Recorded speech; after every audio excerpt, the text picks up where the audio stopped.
Hello, my fellow chatterers and book lovers, and anyone else who's popped in because you're curious about what this is or you have got a bit lost. Welcome, everyone.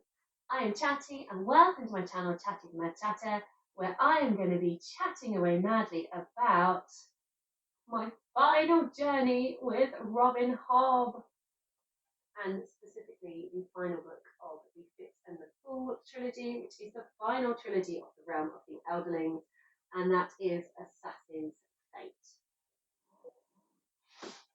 So it is like the end of an era. I have been reading the realm of the Elderling since 2021, where I read the Farseer trilogy, which are still here. And then I started the Hobb, which has been sort of rounded by Anita Gade from the channel Anita Gade, and has been supported by Gregory of Purchase Discord, and we have had Evie and Pete, and of course Derry reading alongside, and K-Fox has dropped in, and Emily has dropped in, and we've had some fabulous people in the chat with Bridget and Stacey and Lucia and the other Greg. And it's just been such a wonderful reading time with everyone in there. So when did we start live? Liveships was 2022. We started in, I think it was May, and then it's been sort of every month generally, and then a month off in between, and then we are here. It's the final book, Assassin's Fate. I have been lucky enough to have been invited onto the live shows. I've had amazing times in the chat, and also wonderful times like being part of the live show as well.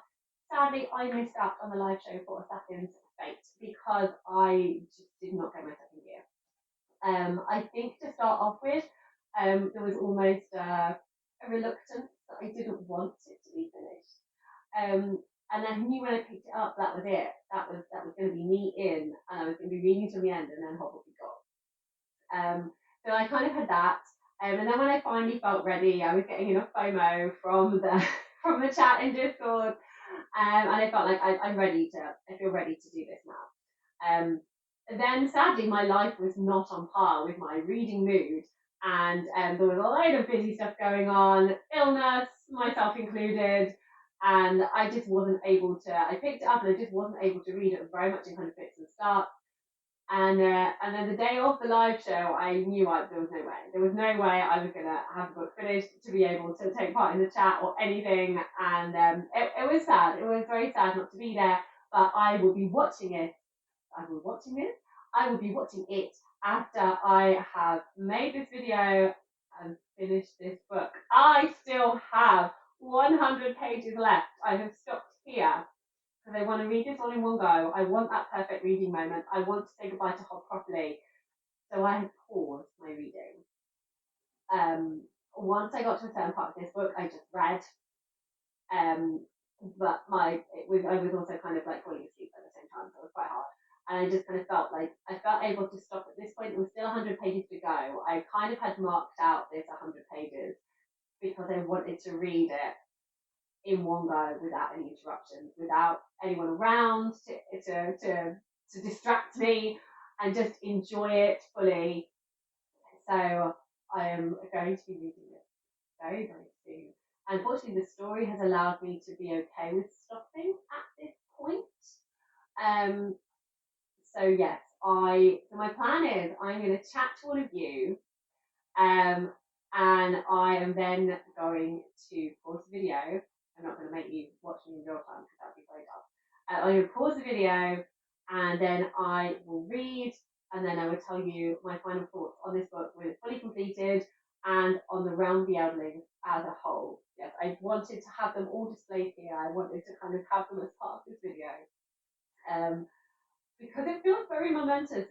I've had such an amazing time with this series, and I definitely think the best way to read Robin Hobb is to read Robin Hobb along with buddies, because you need therapy. You need to be able to share thoughts and feelings. You get so close with these characters that she makes you feel stuff. There's all emotions, like absolute supreme anger, like you have never known before, like distraught sobbing, elated joy, so you're sobbing. There's just so much emotion. The emotional payoff, I adore. I adore the emotional payoff. That is one of my favourite things about reading, and she does it so well, which is why I have 100 pages to go. But that is why I feel this is my favourite series of all time. 100 pages to go, but that is I feel pretty confident that is going to be the situation. Don't think she's okay. That's what I think. We will find out. Let me pop my book down here for a moment whilst I just do some other general business. So, if you are new to my channel, on my long videos, I do not edit them. I do one long continuous shot, and I only use Power Pause to do that. This started off because of my laptop being incredibly ancient and unable to cope with the video editing software I was using and not able to upload. I can now upload, but it's only it's just a video that I can upload. So I can do shorts with editing, which is fun. But actually, this has worked out really well for me because it means I have more time to make the content of the video, and it still takes me ages to upload because the laptop is so old, and I like to do a nice thumbnail, and I like to make sure my description is really detailed. So if I was editing as well, that would just be insane. But it does mean we have chaos.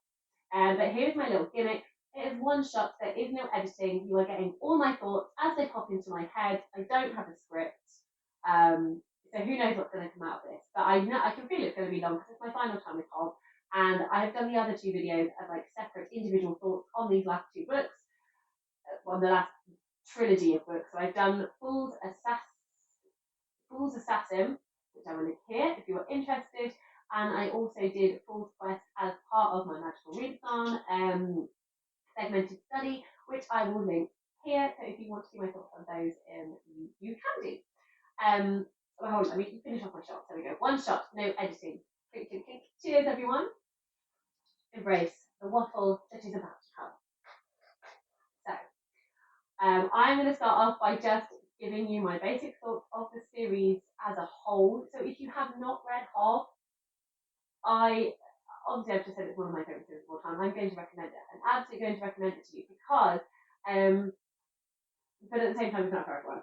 But I'm going to recommend it to you if you, one, enjoy fantasy, and two, if you enjoy a series where the characters and the emotion is the heart of the series and it's slow burn and you just build up this connection to these characters. You live and breathe and sweat with them. So when things happen to them, it hits you and it hurts you and you feel a lot. You feel a lot about these characters. And that's one of the most amazing things about the chat on Discord is because people would have slightly different opinions on characters, and people would have characters that kind of speak to them more. So they were more of the character's champion, and that meant that certain other characters were more hated in their eyes because of other things that happened. So it's really interesting in the chat hearing everyone's opinions, and obviously, we are all very different people, and we come at things from a different place, and everyone's opinion is valid. So it's wonderful to have all of that chat and to be able to share different opinions on things. I am obviously going to be talking about my opinions because that's the one I have. I feel the waffle has already taken over and I'm just taking the opposite. Anyway, so if you enjoy, if that sounds like it's up your street with these characters, you are going to have a wonderful time. The Farseer trilogy, it deals very much with one character's perspective. So it's a coming of age story, and he's a young man with young man emotions and feelings.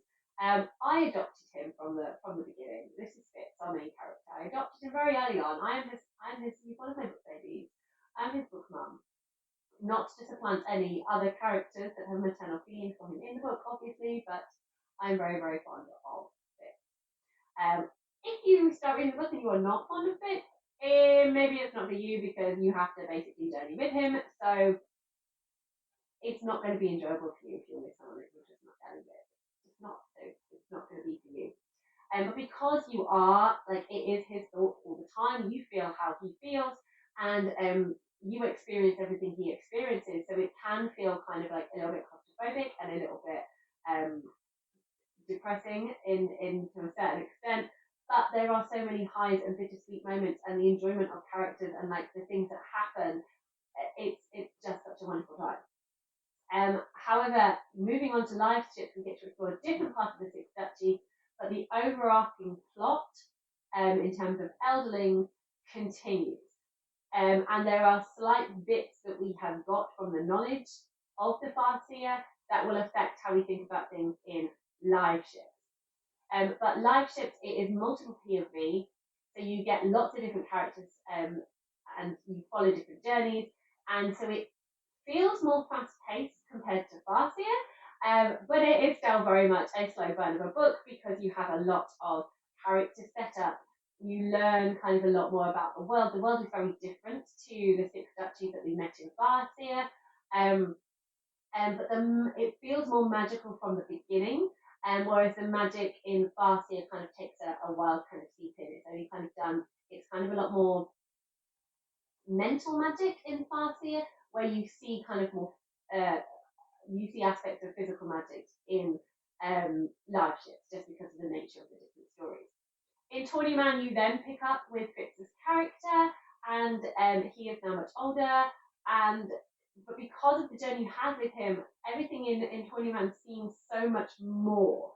And it is like meeting old friends again, and just the emotional payoff in that book is incredible. You get more answers to things that happened in the Rainwild Chronicles. You get more characters to fall in love with. The pacing is slightly different in the second two books to the first two books in that quartet. But there is a lot of stuff that happens that kind of makes sense to when we get to the final trilogy, which is Fitz and the Fool, which kind of tops the whole thing off and rounds out the magical system and kind of where we were. But there are a lot of people that just want to end with the end of Tawnyman because it wraps up a certain part of the story. But if you enjoy the world building, if you enjoy the characters, and you're here to kind of more continue their journey, I think you will have an absolutely wonderful time with the rest of the series. Right, I'm now going to be going into spoilers up until the Fitz and the Fool trilogy. So if you haven't read anything yet, or if you have not read and finished the Rainwild Chronicles, leave now because I will be spoiling stuff. So starting off this final trilogy with the Fool's Assassin and getting to see Fitz where he was, it was just wonderful. And as we have progressed through those books, it has just been such an incredible time in terms of spending time with these characters and getting emotional payoff and getting to see how these characters have grown and matured and where they are now. And all of it feels so truthful. It feels so truthful to these characters. I realised I haven't got my tea. So here we go. I have tea now, so all is good. All is good. Right, so with the final trilogy, if you have enjoyed, I can't remember what I was talking about before, so this might be distorted, I apologise. But if you enjoyed finding out more about skill, and if you enjoyed finding out more about the Elderlings and the Elderling magic from Tawnyman and from the Rainwild Chronicles, then you will really enjoy the Fitz and the Fool and kind of how we find out a little bit more about the magic of the world, especially as we start getting into Assassin's Fate. So Fool's Assassin and Fool's Quest very much kind of follow the book 1 and book 2 vibes that I have been getting from all of the other Fitz books. So that's Farseer and Tawnyman. I mentioned this in one of my other videos I did, but just in summary, the first book is scene setting. You're building up this connection with the character. Again, there is a small amount of plot kind of in there, but it is basically a lot of world building and a lot of understanding the emotional state that Fitz is currently in and things that set him off on that, and just building relationships, being introduced to new characters, and just growing those emotional connections, which I love. But if you're a plot-based reader, it's not going to be a book for you. The second book then goes into more of the political side, where you tend to be more in one place. Usually you are in Buckkeep Castle, and for that there is shenanigans going on. You have different people's priorities, and Fitz tends to be pulled in different ways of what he wants, what other people want him to do, what the right thing is to be doing, and all the same time, there's other stuff happening in the wider world that you're kind of wanting to get your teeth into. The third book is the quest book. The third book is the most plot-based book of all the books. And so, just like we had in Assassin's Quest, because we know Assassin, Fool, Fate, and Quest are all interchangeable in the title, so it's important to get it the right way around. In Assassin's Quest, in Farseer, and in Fool's Fate, in Tawnyman, you have the most action in those, and you also have there is a lot of motion that happens in those as well. And it is just the same with the final book in the Fitz and the Fool. We have Assassin's Fate, and in this book, this is where the kind of the plot takes off, and things that have been building up in the first two books comes to a head in this one, and we leave and go where we need to be going. So if you're someone that gets a little bit frustrated with that, then maybe it's not going to work so well with you. But if you have embraced the Hobb and you feel happy for all of this, you're going to have a great time. I know there were people that definitely felt as they were reading the other books that there were sort of character choices that irritated them. But for me, I just thought it was very truthful to the characters. Nothing surprised me, nothing felt out of place. Yes, there were things that felt frustrating, but I could see I didn't feel that anything was like pushed. I just felt it was very normal. I felt like, given what we know of the characters, that is how they're going to react to these situations, and I enjoyed all of that. I enjoyed it all a lot. It felt very truthful. The characters feel very real, but they also feel very real in that these are the characters years down the line. Also, these are our newer characters and just how they will interact, and I enjoyed it. So I am now going into my thoughts so far on Assassin's Fate. Okay, so if you do not want to know, pardon me, I don't think I can say anything unspoilery at this point now. So if you haven't read Assassin's Fate, get ye gone, because I am going to be spilling all the tea on my opinions here. So shoot. You have the warned. So, Assassin's Fate. I feel excited that I now understand the end pages where we have four candles. Where we have 4 candles here, and then we have 3 candles here, and they are getting smokier and burnier, and that excites me. I loved all of the candle dreams that we were hearing about from Bee and from Fool and from some of the other wights in here. So, Assassin's Fate, there's so much I could say. There's so much I could say because I only have 100 pages left. It's been a wild ride. There's been lots of bits that have been hard to read just because of how you feel about the character. But it's definitely been it's definitely been what I needed from this book and what I wanted. And things I didn't know I wanted as well. So we have a split storyline. We have chapters from Bee's perspective, and we have chapters from Fitz's perspective, all of which is enjoyable. It sometimes can take you, it's not very obvious which one's which. It can just take you a while to go, okay, so this is Bee now, great. But it literally within a couple of sentences you can get it, but it just takes me a while. Like, it's not, this is Fitz and then it's Bee, this is Fitz, and it's as the story needs to go.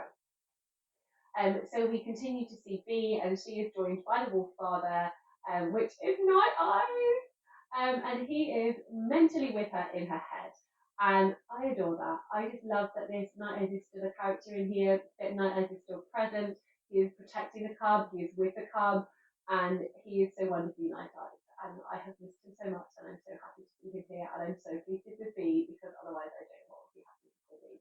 Bee is absolutely amazing. What Bee has to go through to survive on this journey is incredible, and my hatred of the wights and everything they stand for is, yes, I did. Not quite up there with certain characters, just because I think the most hated characters are ones where they can kind of appear nice sometimes, or appear nice to other people. These are out and out atrocious. But it's done in a way where you see that it feels very truthful to these characters. It feels very truthful to everything we know about Clerres and the wights, and it's just sickening to kind of hear the other side of Fool's torture, of how much Dwalia relished this. And it is confirmed that Dwalia was the kind of like servant of the Pale Lady, who had been sent out as the prophet, the White Prophet, falsely, because Fool is the White Prophet of his time. So she has got a massive chip on her shoulder against Fool for everything, but also she's just a horrible person, and it's disgusting. And one of the things I thought was also really wonderful in here was the fact that you see B enters Clerres. This is when I really couldn't stop reading. Once we had finally got there, and I was like, she can't escape. We knew she was headed for this. We knew it kind of like follows the storyline plot. If everything is pointed to Clerres, for us to not end at Clerres would just feel like a bit of a slap in the face. Like, good storytelling, we know we're going to end up at Clerres. That is the climax of the story where we're heading. Of course, we are going to end up there. But even though there were escape attempts, you kind of felt like it was never going to happen, really, because you knew that this was kind of where the story was going to go. And of the two, I would have been more annoyed if they didn't end up at Clerres, because I need to see Clerres. I need to see how this is all going to fall out. As much as I don't want B to be there, so there's always a part of me that was like, please escape, and just wow, the horrendousness that happened to her. She did need to be there. So once she is at Clerres, and by this point, from things that Dwalia has said, and from things that Fool has said, and things that we have been reading in the dream journals of various different whites, I really enjoyed that is what we've had for these books. There's always, if I can get a beginning of the chapter. So you always get a bit before the chapter starts in this italics. In Farseer, it was like the writings of Fitz as he was logging his memories. And in these books, sometimes you get a little bit of Farseer history or letters from other characters, but generally you get a lot of dream journals, and I have really enjoyed that that's what we have got, and you start to piece them together, and it's wonderful. And I definitely think as we do a reread, you're just going to get so much more and more from this, and you're going to pick up on that you kind of missed to start off with, which is so exciting. So when B eventually gets to Clerres, and we see the Four, and the Four are not happy about how things have fallen out. We can see the political differences between the Four. We can see the people that Dwalia are aligned with, and other such things. And we can see what has been happening in the wake of this. So the events that Dwalia put in motion by coming and capturing B has started to hearken up more to this, the dreams of this destroyer. So the future where there is a destroyer that comes to Clerres has become more and more likely because of Dwalia's action.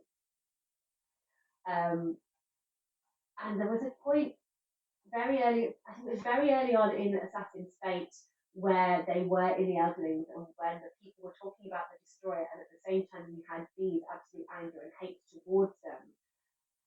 I felt that the destroyer is not Fitz, it is B. It became very clear to me at that point that that's how I felt. I don't know if that's the same for everyone, or if people had different opinions at different points, but I really like that. But it very much came that B is going to be the destroyer because of all that she's gone through, and just her strength, and just people will not suspect her as a destroyer. And she has got so much anger for these people of being at their hands and everything they've taken away from her and everything she's seen them do.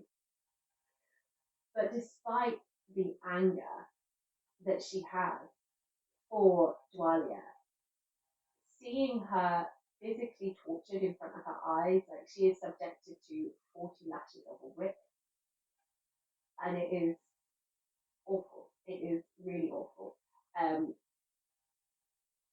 What I really like is that Hobb shows you how, even with all B's hatred for Dwalia and the fact that she would have killed her given the chance, she doesn't like the torture of her. She does not like seeing that. She feels sorry for her to a certain extent, and it is that kind of point of like any human creature being so brutally pained, even if they've done the worst things to you, that she didn't want that. And I thought that was just such a fantastic kind of piece of humanizing, and a piece of, as much as like we can hate things, like this is wrong, like the absolute torture is wrong and abhorrent, and there could have been part of that relish the fact that this person who has bullied and hurt her and taken away everything from her is now being physically hurt herself. But there was nothing like it's not restoring anything to be, and it starts to hint about this idea of vengeance being like futile and the cause of just further pain and further death and destruction. And I just thought this was a fantastic theme to be exploring in this book, especially considering the state of the world at the moment, where there is just this history of atrocities committed by two different peoples, two different communities, two different I don't know what the word is, but two different sets of people. It just heaps more hatred and more hatred and more hatred. And there was just this wonderful moment in this book where we have Kilcroft talking about the importance of the White's work. So Kilcroft is still coming from this place where the Clerres had integrity. He's the only one that remembers that Clerres. All of the others just were built up in this time where it was absolutely used to better the people in charge and for money making, and has just become this like vile stain on the world. But it's also speaking about like even within that there are innocent people that are just following what they have been told, like what they believe is the right thing to do, like what the true path is, and believe in what they're told and are innocent of inflicting pain on other people just because of this is what they've been bred for and this is what they have been told. So it's that really interesting idea of the phrase the sins of the fathers fall on the children, or I can't remember, it's something along those lines, but it's basically like atrocities committed by the first generation, the third generation like paid for it, even though they were innocent. And this definitely kind of comes up through war, through suppression, through fear of things happening again, this quest for power, this wanting to be safe, this wanting to be protected. All of this kind of comes out from these kind of remembered histories. And it is important to remember history, but to be reflective of history and be aware that historically this is what a particular set of people did, but that doesn't mean that the current set of people are those same ones from this history. We are all free to make our own choices. We are free to change our path. We are free to make our own decisions. And just because we brought up being told about this, we need to be reflective and say, well, is this my truth or is this what you believe? Do I still feel the same about what you're telling me? So it's that whole concept of like propaganda, of in wars, like a whole country is going to be the enemy, whereas we know there are good and there humans are both good and bad. Humans have the capability of being both, and it is not just a situation of like you're all evil, you're all great. Like it doesn't work like that. People in power have these choices, and this is what they choose to do with them. And that is really explored in here, and I just think it's so true considering all the terror and the horror that is going on currently in Israel and Gaza, on the Gaza Strip, and all the struggles that are happening there. It just made me feel so much more aware of it from reading this. I'm going to go more into that later because I do want to pick up Fitz before I go back into B. But B has such a poignant moment in here about the histories, which I will come to later on, but I want to catch up with Fitz first. So with Fitz and Fool and their little current found family going and travelling along to try and get to B and to get to Clerres, we encounter some old friends, and this has been really delightful. I know a lot of people say it's just very indulgent to the fans of the series, but I think what Hobb does is, there is still magic and lore and world still continuing, despite the fact that we shut the book on Tawnyman, that we shut the book on Dragon Blood. Blood Dragons? Dragon Blood? Blood of Dragons. Things were still continuing for them. And what I really love about Hobb is that it just feels so truthful for her world. It's not just and they all live happily ever after. You don't just meet the main characters who we absolutely loved and adored and we took into our hearts. They are now very much here as secondary characters, but within that they are acting in ways that we feel would be true to them. So there is distrust among them of these new people who have come from the Six Statues. They don't immediately take them into their hearts and be like, oh, you must be good people. There is a lot of emotion to unpack. There are a lot of differences to unpack, and everything that kind of happens there. So I have really enjoyed all of that and how it's handled, and I can definitely feel affectionate to one character who, for example, is distrustful of Fitz, because I'm like, of course this character is going to put their ship and their crew above Fitz because they don't know Fitz.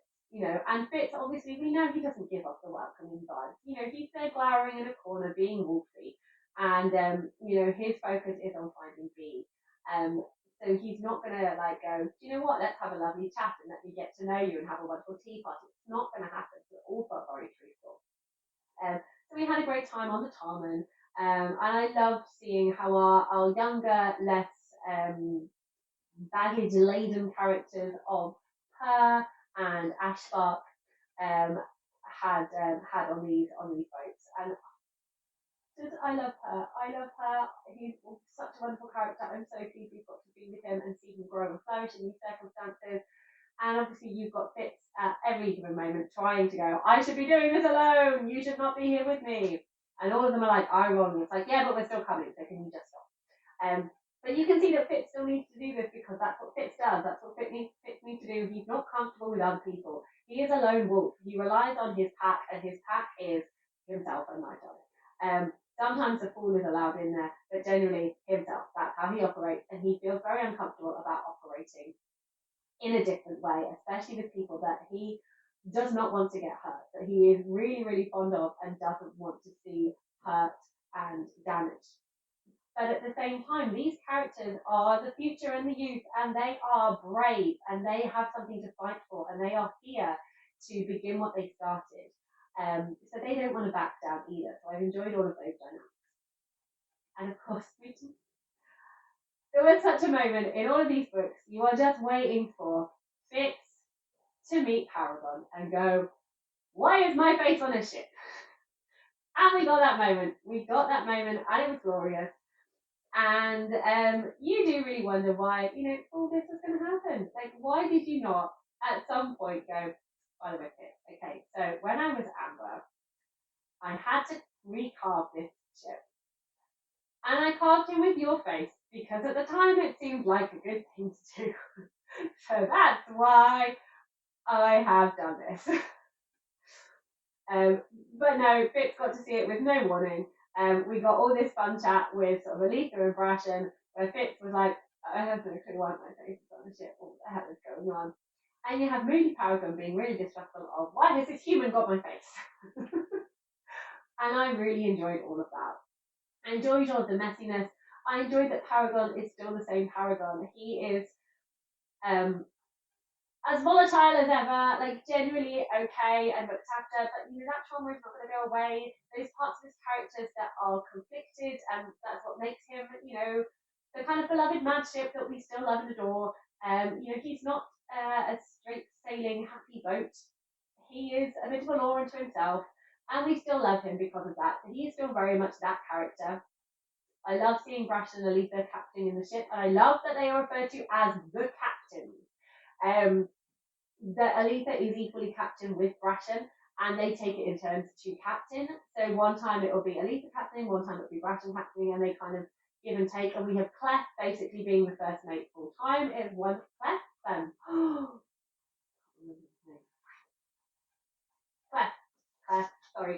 Clerres is the first mate running around on the ship. And it's wonderful to see that he's still there. So that was great. So it's wonderful to see all of that. But it's not all plain sailing. Because I know a lot of people got very annoyed about the way that Amber Fool acted. And seeing it with Fitz eyes, I also do not feel that I like Amber that much during these journeys, because Fitz has learnt the Fool, Fitz understands the Fool, and knows that the Fool can be a very private person and can be secretive, but deep down, though not always agreeing, he does trust the Fool, whereas Amber almost seems like a stranger. Amber often spends time with Paragon, and Fitz is shut out from that, which I think he struggles with. And Amber has no confidant on here at all. She is just acting as she believes she must. And this feels truthful to Amber Fool, because we know that Fool is so focused on what his true path is. And I think through seeing B, we get a clearer idea of how that works.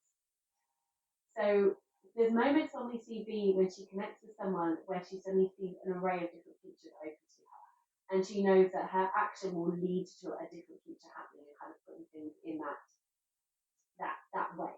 So she makes decisions given what she knows, but there are also ways where she feels strongly this is the right thing to do. And I think Fool will have been having these moments on this ship. It doesn't excuse what Fool does and the chaos that Fool's actions cause. And I absolutely agree with many other people reading this that Fool should have at least spoken and warned people about what he was going to do. But I also think that a lot of what comes to the Fool at these particular times, Fool always says it's about the timing. And I think it is always impulsive. Like when Fool sees this is the right moment, Fool acts. Fool acts and follows the path, and it's all about the path and not about the consequences. And considering what Fool's background has been, the fact that he has spent his childhood being told that he is wrong, being told that what he thinks is not correct, and him literally having to fight and be content and in his mind and stand up to literally everyone around him, telling him that he's wrong, I can understand why he acts the way he does. Like, he doesn't want anything to stop him from his choices and deter him from his path. And he's okay with people not agreeing with his choices. He holds on to that truth inside him that he has made the right decision. And yes, people might be angry and upset, but to him it's the right decision because of the future and the choices of the future and the way the future needs to go. And I generally believe that Fool and Amber believe that. It doesn't make it okay to sit through and just see this blasé way he has about how his actions have shaped the future of everyone by giving silver to Paragon, helping him to become more dragon, Paragon basically just taking over the ship and the livelihood and everything that everyone has known before about this crew, especially Brashen and Althea. So, yeah, I can understand why there are some very strong emotions about all of this. And then that leads us on to this interesting confrontation of different characters at Divvytown, where we meet Kenneth's son. This was so uncomfortable. This felt really awful. And I am absolutely on Althea's side. Althea is a character that we embraced in Liveship and felt every moment of her strength and her pain. And we get the kind of that's not completely gone. Like it's still there. She's still having to manage it, and she manages it in the best way that she possibly can. But obviously, that pain is still very much there, and Brashen knows that's there, and other members of the ship know that that's there. And because of everything that's happened, I cannot be happy for Winter and Etta at any point, just because I hate that they never went on Althea's side. I hate that they never called out the rape and they allowed Kenneth's son to gaslight everyone that it didn't happen and that was more important than what happened to Althea. So we see them again, and I think they act as expected. and we get all these different things. It was a sort of an enjoyable confrontation in that it's just so ridiculous and ludicrous, and completely bonkers. But at the same time, like, it did hurt feeling Althea's pain and that she had to face it again, seeing the son of her rapist, and the idea of the son of her rapist being on the deck of the ship. It's a really hard thing for her to do. And she was wonderful. Brashen was wonderful. They were so restrained. They were so just above it all. But at the same time, you knew it hurt. But it wasn't that they were able to do it because it didn't hurt them. They were able to do it because what's most important for them is the ship and the crew and those lives. And so they were able to suck up any other thing they had and just be focused on the ship and the crew. And then it wasn't until we started to get to B again and what B was going through that the inclusion of Kenneth's son and Boyo and that kind of story made sense to me for why this all kind of came about. Like, there's always very much been in the live ship. There's been kind of, it has always felt like not completely finished. This of Althea's rape. It's always kind of felt like there's sort of like unresolved things around it, and the purpose of it. And like one of the things I think was just to like, I think Hobb really does a good job of highlighting this atrocious subject and making us feel for these characters. It's definitely a trigger warning point for people, but I think just the absolute awfulness of the the the, the pirate culture, the rape culture, the cycle of pain and the cycle of power, and people just taking things because they can and not thinking about the consequences, and not thinking how like many innocent people get hurt and kind of caught up in all that pain along the way. For Althea's story, it really hurts because we know her and we love her, and it hurts. And I think that's why it needed to be Althea, because we wouldn't have got those emotions and those feelings if it wasn't Althea, and the gaslighting of it all was absolutely horrendous.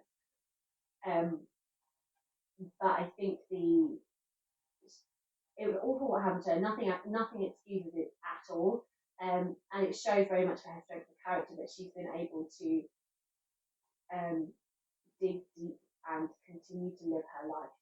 And we see her now as a captain on this ship that she has been for years, respected by her crew, living the life that she has always felt. And I think that's one of the most heartbreaking parts of the story, that Brashen and Althea feel they are now destined to not be sailors anymore and they will have to live on land. But what's also wonderful is that you see that love that they have for each other, and also the love they have for their son Boyo, and that they will that they will continue to take what life gives them and try and make the best of it and find joy along the way in each other. Like, I very much feel that that is how they are going to continue. But this resubmergence of the rape and putting it in Althea's face again just felt really cruel. But also we acknowledge that Kenneth's son didn't rape her. That was Kenneth. This isn't Kenneth. Paragon is not Kenneth. Kenneth's son is not Kenneth. Though I hate that he's called Kenneth's son. I'd much rather he was called Ludlow, but they call him Kenneth's son throughout this. But I think that's again to remind us that he is Kenneth's son, and we can, and the sins of the fathers should not fall on the shoulders of the children they leave behind. And this very much kind of comes into play once we go back to B, which is why I wanted to talk more about Fitz's journey before returning to B. So one of the biggest parts of this book that stood out for me was when B was talking with Pilcroft, and Pilcroft was talking about the importance of history.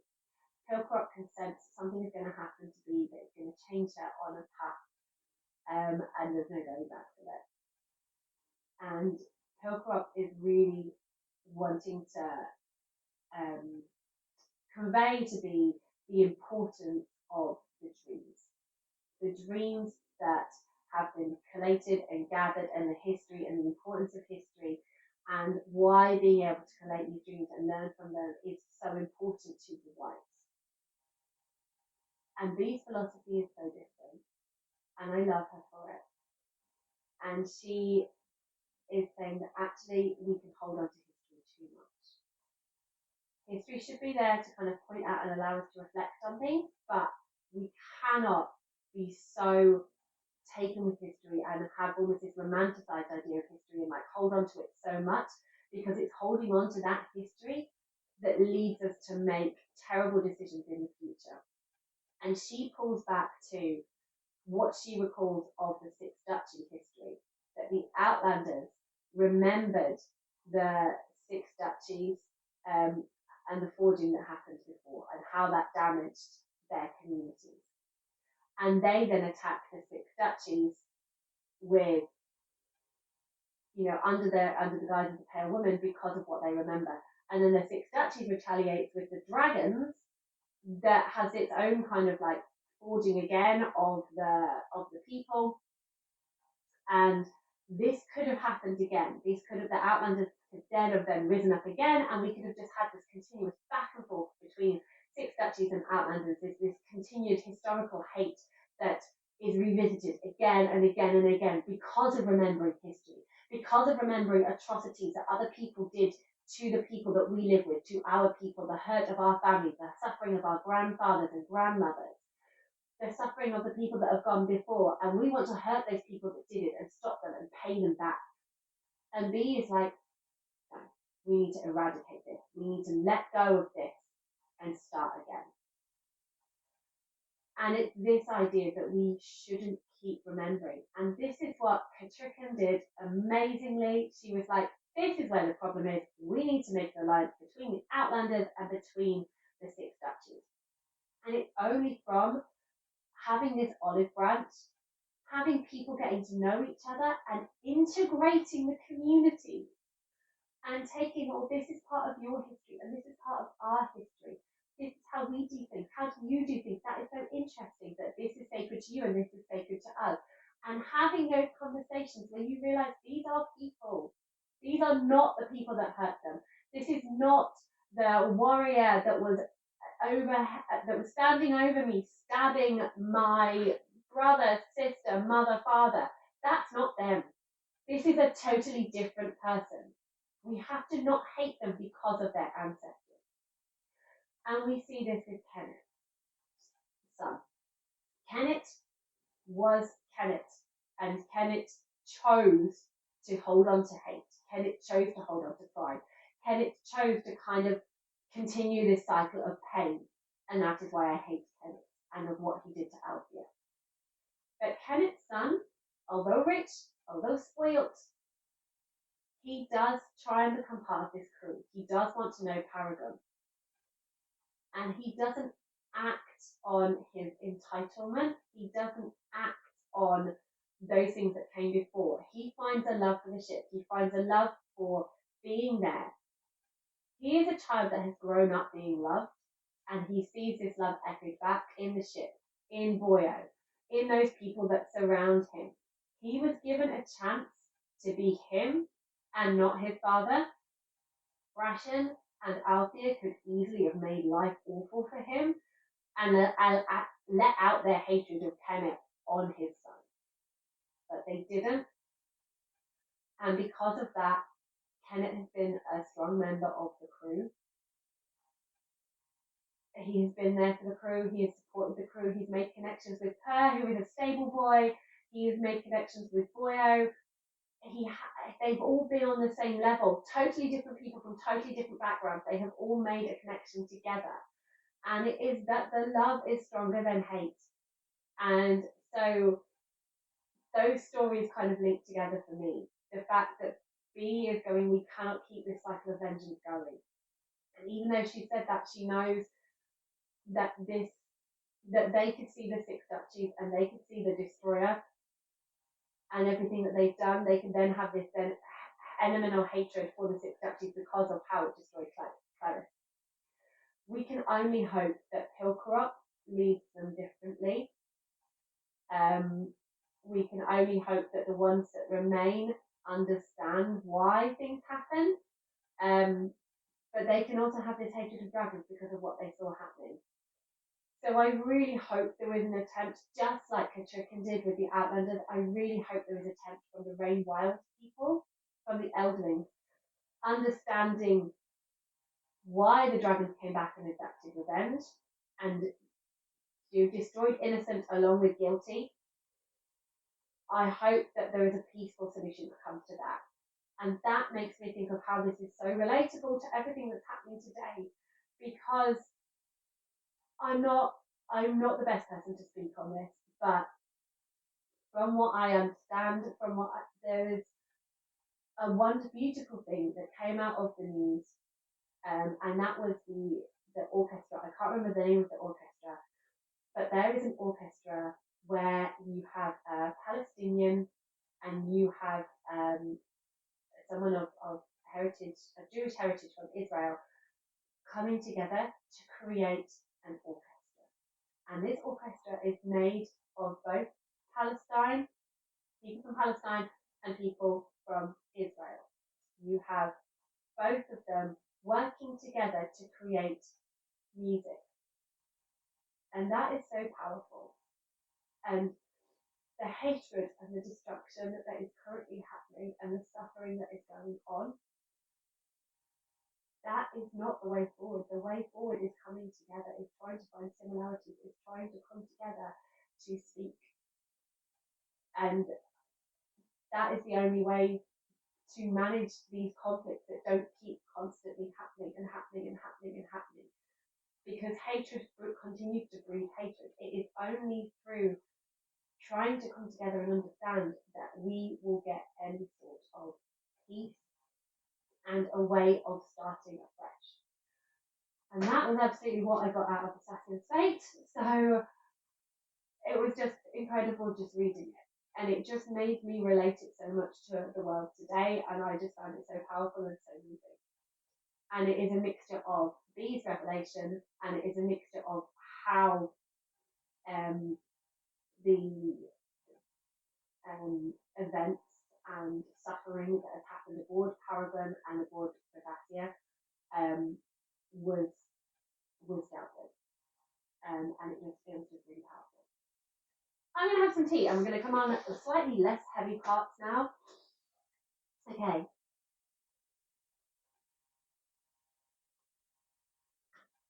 The less heavy parts that I really want to focus on now are some moments of joy amid chaos. And the moments of joy was being reunited with Fitz.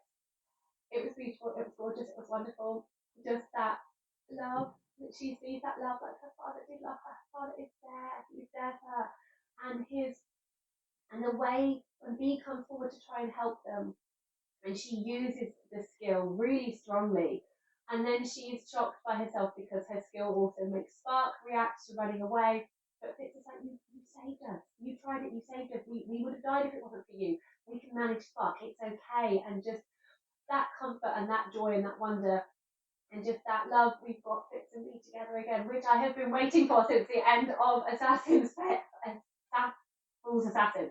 I've been waiting since the end of Fool's Assassin to have Fitz and B reuniting, and oh my goodness, the emotional payoff was intense. I also thought that Fitz had left us at that point, that he'd gone, and it was through pushing out B and pushing out Fool that Fitz has gone, and Night Eyes leaving B to go and be with Fitz, and for them to go and have their journey off together. I thought that was it. And I have left on. I'm going to read it to you because I love it so much. So this is the last chapter that I've just read. Also, we had a lot of B stuff happening. Hold on, let me find it. Yeah. So it's not completely the last chapter. It's like I read. I was falling asleep sort of towards the end. I wasn't stopped to the 100. I think I'm going to have to actually not read from then. I'm going to have to kind of backtrack these last chapters because they're a little bit wishy-washy in my mind. But chapter 40, Warm Water. Clerres and Fitz's conversation was wonderful. Dying is boring, Night observed. I drew a deeper breath. Perhaps you're not taking it as personally as I am.